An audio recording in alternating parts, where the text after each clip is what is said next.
The atmosphere inside the Capitol Hall was electric. Cameras flashed, news anchors whispered into microphones, and every major media network was live. It was a special summit meant to show unity in a divided time. Politicians, diplomats, military, leaders, and journalists had gathered to hear one voice: Barron Trump. He stepped onto the stage dressed in a dark navy suit. His tie sharp, his expression calm but unreadable. The son of a former president, Barron had rarely spoken in public. His presence alone was enough to silence the room. This generation, he began, looking around the chamber, has been handed a broken legacy. We didn't break it, but we will be the ones to fix it. The crowd responded with respectful applause. A few nodded, some unsure of where this was going. His tone was thoughtful, careful. The words sounded rehearsed, like any other polished speech from the political elite. But then, without warning, his voice sharpened. He turned his eyes toward the front left row. Sitting there was Congresswoman Jasmine Crockett, poised, observant, unmoved. There are those, Barron said, who pretend to speak for justice, for ethics, for reform. But what happens when those voices are corrupt themselves? A few heads turned. Some knew what he was hinting at. Most did not. Barron didn't? Stop. Frankly, he said, it concerns me deeply that someone with a record of erratic outbursts, inflammatory behavior, and questionable ethical judgments, someone like Congresswoman Jasmine Crockett, is allowed to sit on any congressional oversight committee. Gasps. Cameras zoomed in on Jasmine. Her expression didn't change. Her lips stayed closed, her eyes locked onto Barron. In my opinion, he went on, Representative Crockett is unfit emotionally, intellectually, and ethically to represent the American people. The silence in the room was now heavy. For a moment, no one moved. Then applause. Not everyone, but enough to be heard, enough to make a statement.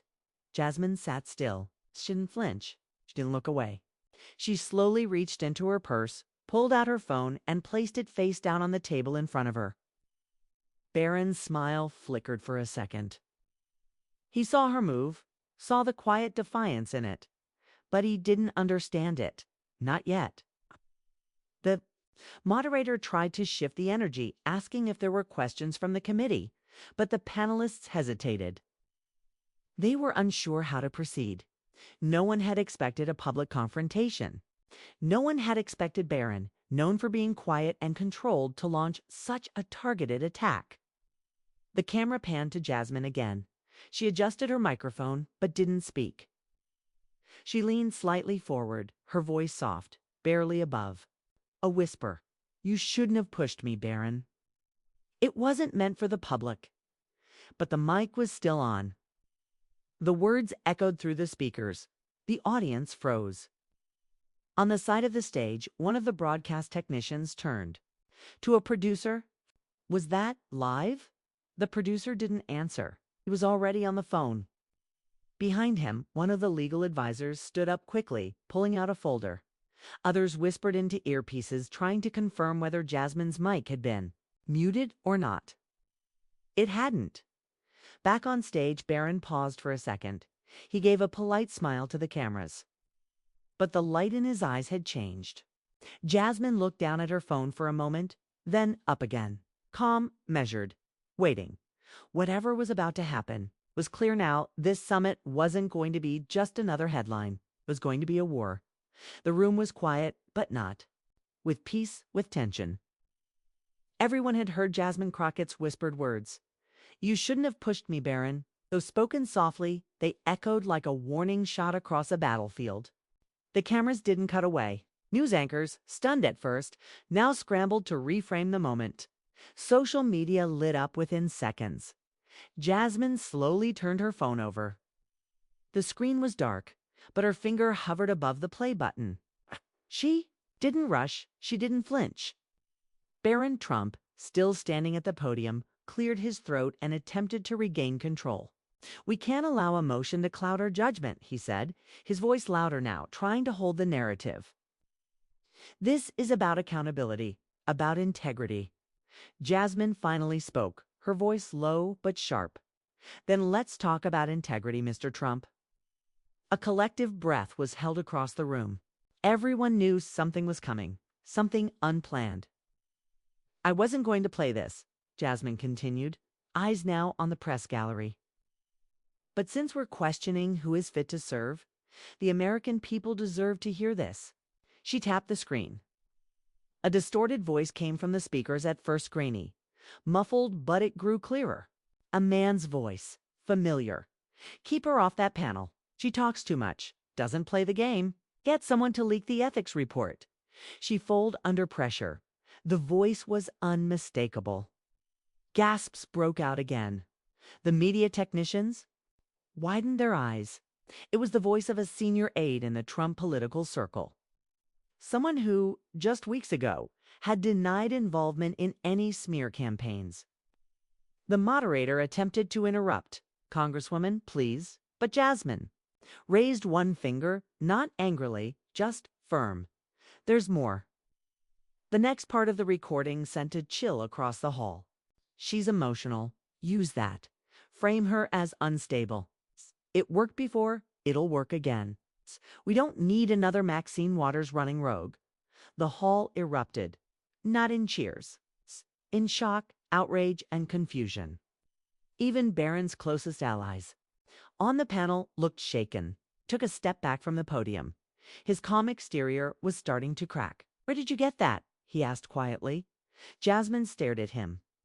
"From someone who was in the room, someone who realized your politics has gone too far." Suddenly, the screens behind the stage switched.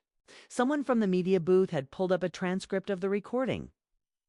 As it scrolled behind the speakers in real time, the evidence was undeniable. Barron tried to respond. "That recording is out of context." "Context?" Jasmine cut in. "The context is that a political machine tried to destroy my name, my record, and my credibility, because I refused to stay silent. And now your silence, Barron, is what's loudest." The moderator turned to the producers, asking if the summit should be paused, but they had already lost control. Outside, crowds had gathered. Protesters, supporters, and press fans were forming. A wall of chaos around Capitol Hall. Helicopters buzzed overhead. Inside, the panel split. Half leaned into their microphones, demanding an internal investigation. The other half stayed silent, perhaps unsure where their own names would show up if the tapes kept playing. A veteran journalist on the CNN feed said, "We are now watching a political earthquake unfold in real time. This summit may become the beginning of something much larger than one confrontation." Barron took his seat, his jaw tight, his hands folded. He didn't look at Jasmine again.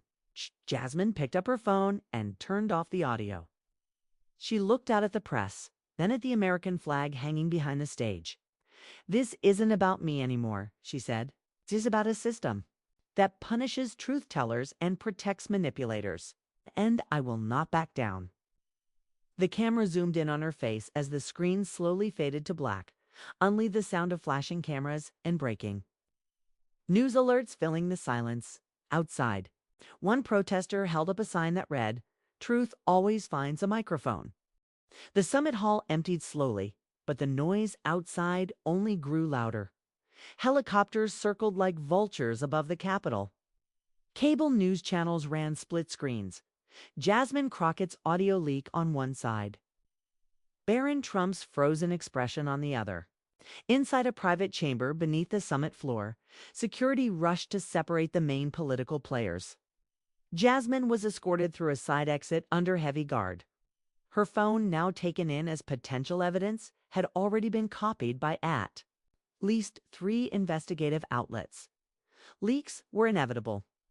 Meanwhile, Barron sat alone in a conference room, guarded by Secret Service. He wasn't speaking. He wasn't blinking much either. His father hadn't called yet, but others had. Top Republican strategists, lawyers, damage control experts, crossed the city in a cold-lit newsroom. An independent journalist named Dahlia Suresh was already piecing together the story. She had received the same audio Jasmine played 2 hours before the summit. She'd been preparing a larger expose one that included not just that recording, but two others. One naming a senator, another naming a foreign ambassador. She didn't expect the story to explode live. No, she was rushing to get ahead of it. Her editor called. Can't sit on this, Dahlia. We release tonight. National security or not. It's not just political, Dahlia said, staring at her screen. There's a foreign angle. Saudi funding. Unofficial channels. Jasmine may have opened a door. They'll do anything to close. Back at Capitol Hill, Jasmine sat inside a bulletproof SUV, still dressed in the same emerald green suit. A young staffer handed her a burner phone. Ma'am, CNN and Al Jazeera want statements. Also, a man named Elias Crane called 3 times. He said he used to be with State. Jasmine took the phone, nodded, and dialed Elias. He answered immediately. What you played today is only the surface, he said. You've hit something buried deeper than you realize. I need you to be clear, Elias, she replied. It's my life in danger. There was a pause. Yes. Outside, a protester threw a rock at the SUV. It bounced off harmlessly. But Secret Service moved quickly, redirecting the vehicle away from the planned route. Jasmine looked at her aide. We need to secure everything. All comms, all copies of the files. That recording was just a part of what's coming. In a nearby hotel room, Barron was now joined by his chief legal advisor. A screen showed Jasmine's viral moment from 5 angles. You have 2 options, the advisor said. Apologize or go on the offensive. I don't regret what I said, Barron replied. You were set up, the advisor said. They baited you. Barron stood, pacing. No, she baited the world. The advisor leaned forward. Then you better understand what kind of war you're in, 'cause this just became global. Elsewhere, a private encrypted call was made between a senior aide in Brussels and an intelligence attaché in Tel Aviv. The conversation was short. The Crockett leak was it, the full tape. No, she played only the first 2 minutes, and the rest involves diplomatic deals. Some unauthorized. Okay. Back at the newsroom, Dahlia Suresh received a file drop from a whistleblower named only as Kestrel. It contained emails, timestamps, and satellite coordinates. Some matched known defense. Meeting schedules, others known. Dahlia's screen lit up with a new message. If Jasmine plays the second tape, a sitting senator will have to resign. Possibly 2. Be ready.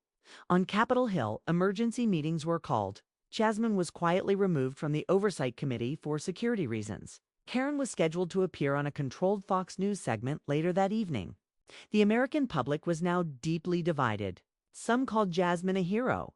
Others accused her of political theater. Some warned she had endangered national security. But all agreed on one thing: Washington would never be the same. That night at 9:34 p.m., Jasmine received another call from an unknown number. She answered.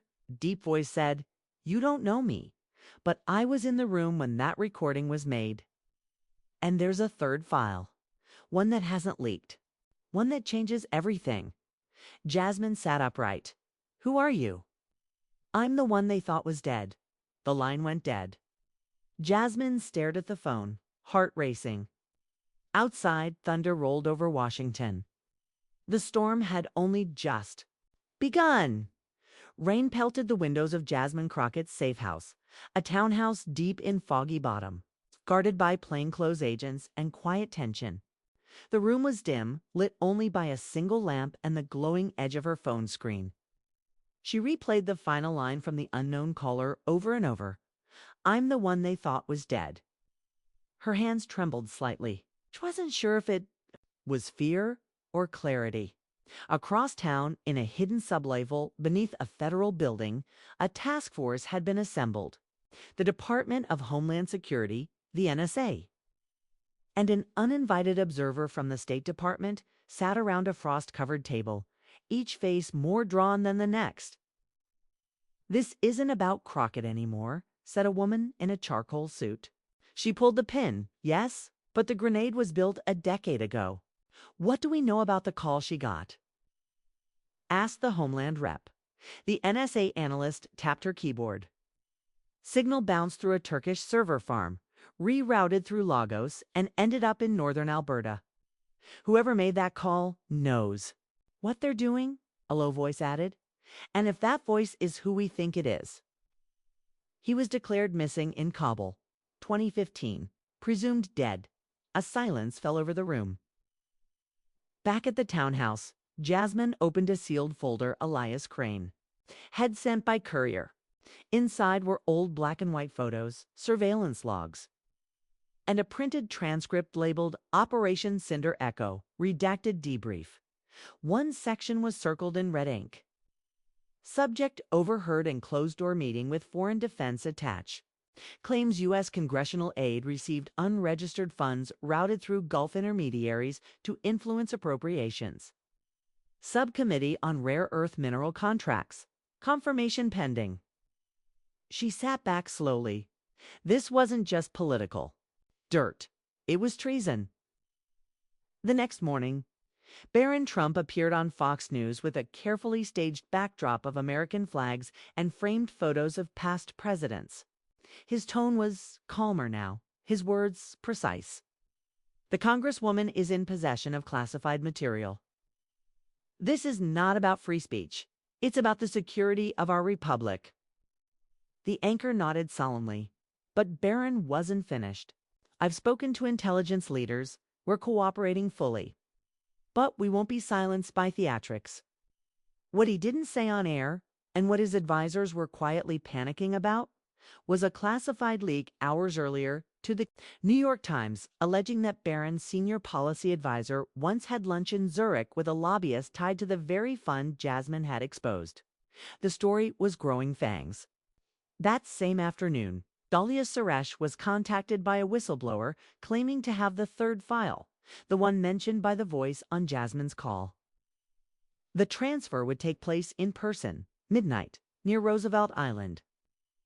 You'll be followed, the voice said, but only for your safety. If you hear anything about Viper Protocol, walk away. Or you won't walk at all. At 9:12 p.m., Jasmine held a press conference streamed on every major network. Wearing the same green suit, now a symbol of resistance, she didn't shout or accuse, she simply spoke. There are documents in my possession that detail conversations between sitting U.S. officials and foreign agents. Not rumors, not innuendo. Recordings, transcripts, some from secure embassy channels. She paused. Tomorrow I will testify before the Oversight Committee and present all evidence to the DOJ, the FBI, and an international press consortium. If I'm prevented from doing so, the files will be released through encrypted channels. Reporters shouted. Cameramen zoomed in. Social media lit up like a fuse. Inside a Pentagon Situation Room, a general turned to his aide. Activate Viper Protocol. The aide looked stunned. Sir, that's an executive order. Presidential authority. Only, the general stared at the screen showing Jasmine's face. She doesn't understand what she's about to uncover. Just then, an encrypted alert flashed on the general's tablet. Unknown access detected file. Cinder ECHO location. Roosevelt Island cut to black. Midnight approached. Fog blanketed the island. Dahlia walked toward the footbridge, clutching her press badge and a hidden flash drive.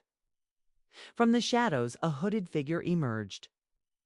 He handed her a manila envelope, looked her dead in the eyes, and said, "Tell them I never died. Tell them I've been watching since Langley buried me." Then he disappeared into the mist. Inside the envelope were 3 words typed in all caps: Operation Black Veil. The room was dead quiet as the Oversight Committee came to order. Jasmine Crockett, dressed in a dark navy blazer and surrounded by 2 silent aides, walked slowly to the witness table. Her expression was unreadable. Behind her, cameras from every major network rolled. The world was watching. The chairman cleared his throat. "Ms. Crockett, are you ready to proceed?" I am, she said simply. She placed a sealed black case on the table. Inside were flash drives labeled with federal code numbers stamped with the DOJ watermark. She also laid down a printed transcript. One page, single-spaced. At the bottom, in red, classified eyes only. Before I begin, Jasmine said, let the record show that I've requested federal protection. There are individuals in this room and beyond it who would rather this truth stay buried. A ripple of whispers moved through the room. Barron Trump sat at the back of the chamber, flanked by his lawyers and 2 Secret Service agents. He leaned forward, jaw set, watching without blinking. Jasmine continued. I've provided to the committee a series of recorded conversations between senior U.S. officials and international corporate agents operating under shell companies in Zurich, Dubai, and Singapore. These conversations covertly recorded by a missing U.S. intelligence officer detail. Quid pro quo arrangements involving rare earth mineral rights in East Africa, false flag security threats, and coordinated disinformation campaigns targeting congressional oversight members. Gasps. This isn't partisan. This is systemic. Involves both sides of the aisle, global interests, and military-industrial leverage reaching as far back as 2010. A congressman interrupted Ms. Crockett. Are you accusing American officials of participating in foreign bribery? No, Jasmine replied coldly. I'm confirming it. The chairman's gavel slammed down order, but the room had already exploded into noise. Across town in the White House Situation Room, President Nathan Hall watched the live broadcast with a furrowed brow. His national security advisor leaned close. She's naming names. Can see that. The president said grimly. We need to get ahead of this. Back in the committee chamber, Jasmine opened a file labeled Cinder Echo. A digital screen behind her lit up with a waveform and audio file. This voice, she said, belongs to Agent Caleb Voss, a decorated intelligence analyst who vanished in 2015 during a black site operation near Kabul, presumed dead. Until now, she pressed play. You're looking at the wrong enemies. The real threat signed our checks. We didn't lose control of the mission. We've followed orders. Orders from inside D.C. The room was silent except for the cold hum of the recording. Suddenly, a commotion broke out in the back. A security officer rushed in, whispered in a senator's ear, and they both quickly exited. Jasmine watched them go, her expression tight. Within minutes, a press alert hit every journalist's phone. Breaking, DOJ confirms sealed indictments issued against 3 congressional staffers, including a senior advisor to Barron Trump. At that exact moment, Barron stood up. This is a political hit job, he said loudly. Everything you're hearing is a distortion. But Jasmine cut him off. You spoke at the summit as if I were unfit. But I've never taken a dime from a foreign lobby. Can you say the same? Barron's jaw clenched, but he said nothing. Then Jasmine dropped the final card. The person who sent me these files also sent me this photo. She turned the screen. The image was grainy but clear. A younger Barron. Trump at a private retreat, seated across from 2 men, both flagged in an Interpol watch list. Date, February 2022. Location, Norway. The photo had never been made public. This meeting was off record. It was buried. But it happened. The man to your left, she said, pointing, was arrested last year for funneling political donations through cryptocurrency fronts. A thunderstorm cracked outside. The chairman leaned into his mic, pale-faced. We're entering executive session. All media are to be escorted out immediately. But it was too late. The live stream had already been mirrored and downloaded. Social media accounts were exploding. Twitter, Telegram, Signal, all flooded with hashtags. Hashtag Cinder Echo, #Voss Lives, hashtag Black Veil inside a bunker beneath Fort Meade. NCA cryptologists watched the file spreads with growing dread. Sir, one said to her supervisor, One of the files just pinged a protocol we haven't seen since '09. What protocol? She pointed to the flashing code on the screen. Operation Black Veil. Contingency 7 unlocked. Her boss stared. Shut it down. All of it. The analyst looked back. It's already in the wild. To be continued, ... The next morning, Washington was a different city. Military vehicles were spotted quietly repositioning near government buildings. Air traffic over the Capitol was restricted. The president's motorcade rerouted without notice. News anchors spoke carefully, as if measuring every word against the weight of unseen consequences. Inside a secure vault beneath the Department of Justice, Jasmine Crockett sat across from Special Prosecutor Elaine Ranura. Known hardliner with a reputation for taking down corrupt judges and senators alike. Congresswoman Renner began, sliding a thick dossier across the steel table. Your evidence is credible. It's explosive, but it doesn't stop with the people you named. Jasmine opened the file. It was a chart. Names, dates, connections. Dotted lines from media outlets, defense contractors, oil firms, even Silicon Valley. At the center, Cinder Echo.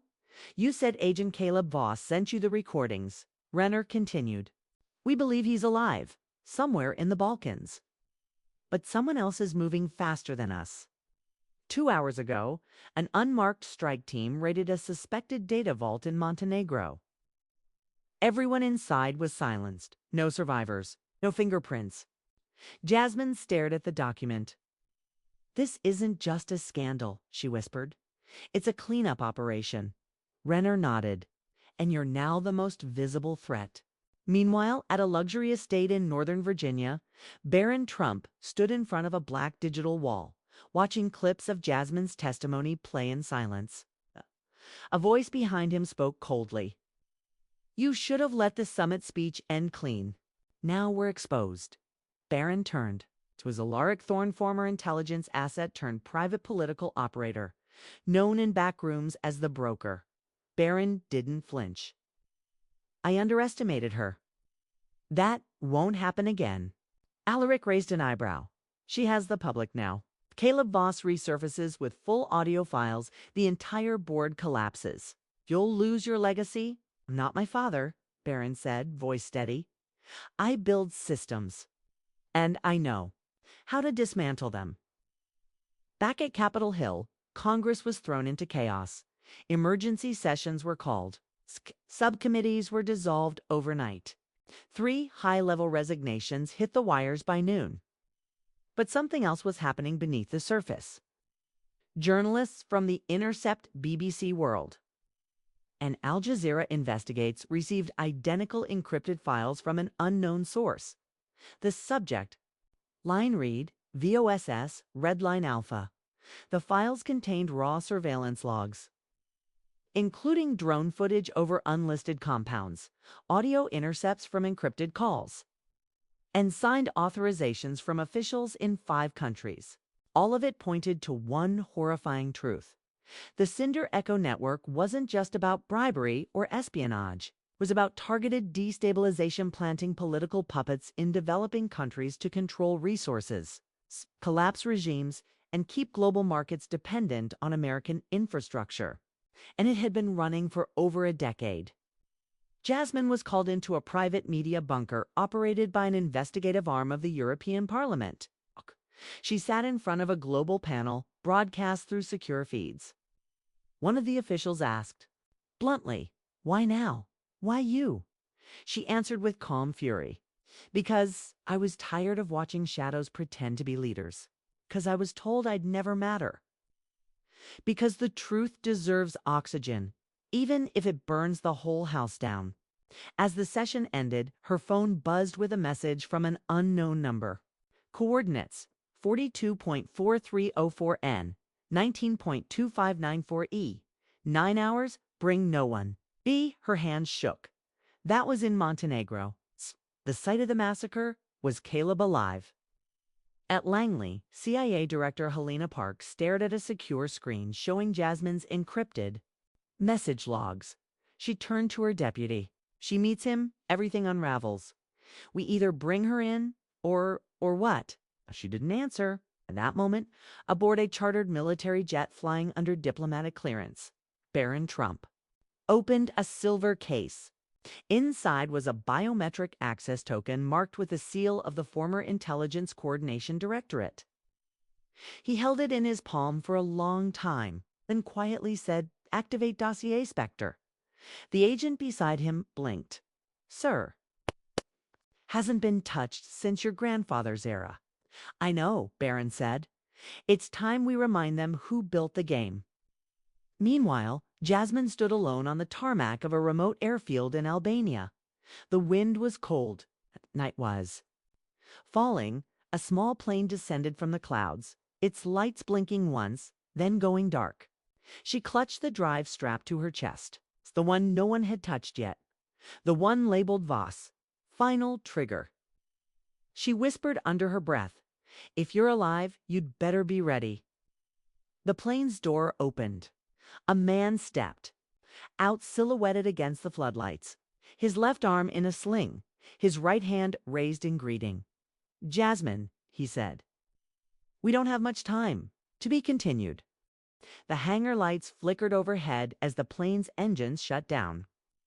The silence was heavy, too quiet for a landing site supposedly decommissioned since 2009. Jasmine Crockett stood motionless as the silhouette moved closer. "Caleb Voss?" she asked, her voice sharper than her heartbeat. The man gave a faint nod, stepping into the full light. His face was bruised, beard unkempt, but his eyes were alert. "You kept the recordings," he said. "Kept everything." She replied, "They're ready to detonate." "But I need to know, how deep does this go?" Caleb reached into his jacket and pulled out a thin black notebook. "Deeper than even I realized. The version you have is just a fraction. What I brought, it's the map." She opened the notebook. Inside were handwritten codes, international account numbers, operation names, and meeting dates. Appeared some known politicians, others seemingly clean. One caught her eye. Thorne, Alaric broker. "They're all in this," Caleb said. "And now that the files are leaking, they'll burn the whole city to stop it from spreading." Back in Washington, Barron Trump entered a restricted underground chamber beneath an old Cold War-era NSA building. On a glowing tactical table were holograms of Jasmine, Caleb, and real-time tracking pings across the Balkans.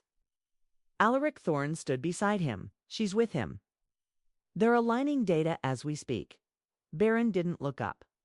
"What's the window before upload?" "For hours, maybe less. And our systems can't trace the endpoint. They're using quantum bounce relays."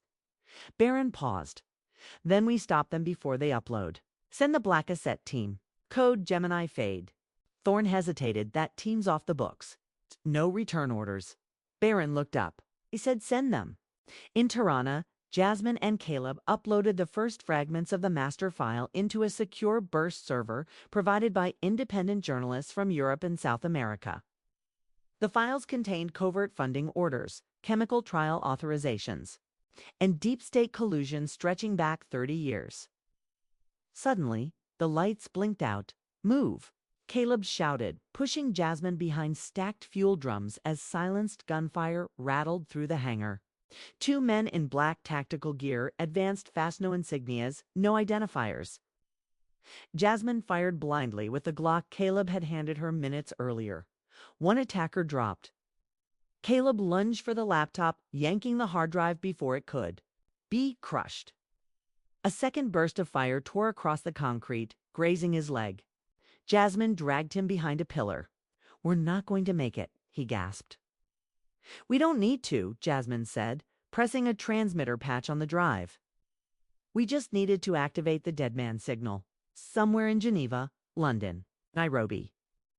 And Snow Polyphi pre-designated journalists received a sudden data transfer titled Cinder Echo, full archive unredacted. The truth was out. Back in D.C., screens across major newsrooms lit up one by one. First came financial records connecting major oil corporations to Middle Eastern coups. Then audio of a U.S. senator negotiating drone strikes over coffee. Then grainy video footage, one showing a meeting between Barron Trump, Alaric Thorne, and International Arms brokers from the early 2020s. Live broadcasts interrupted regular programming. CNN broke it first, then BBC, then Al Jazeera. The world was watching. Barron sat silently in a dark office, watching as his name appeared on every channel. A reporter's voice echoed, "We are witnessing what may be the largest political data leak in modern history." Alaric paced behind him. "We can still spin this. Blame rogue actors. Blame Caleb. We control the house." "No, Barron said. We controlled the story. Now we are the story." Across the ocean, Jasmine and Caleb were loaded into a black van by independent allies. Caleb winced but held a steady gaze. "He just changed history," he said. Jasmine looked out the window as the sun rose. "No," she said. "We just told the truth loud enough that they couldn't bury it." Within days, arrests began. A dozen resignations hit headlines. Global markets trembled. Protests erupted from Berlin to Atlanta. Jasmine was called before a special tribunal, not as a defendant, but as a witness. Barron Trump disappeared from public view, last seen boarding a private jet registered to an offshore holding company. Alaric Thorne was detained by Interpol in Istanbul. And the name Cinder Echo became shorthand for a generation's reckoning. Not everyone believed the files. Conspiracy theories flourished, but the leak was real. The damage was irreversible. Jasmine walked onto the Senate floor 6 weeks later, wearing the same suit from the summit where it all began. She looked out over a changed chamber. New faces, fewer masks. She pressed a button. A new bill titled the Global Transparency Act was introduced. The battle was not over. But the silence had been broken. And this time, the truth had its turn at the mic.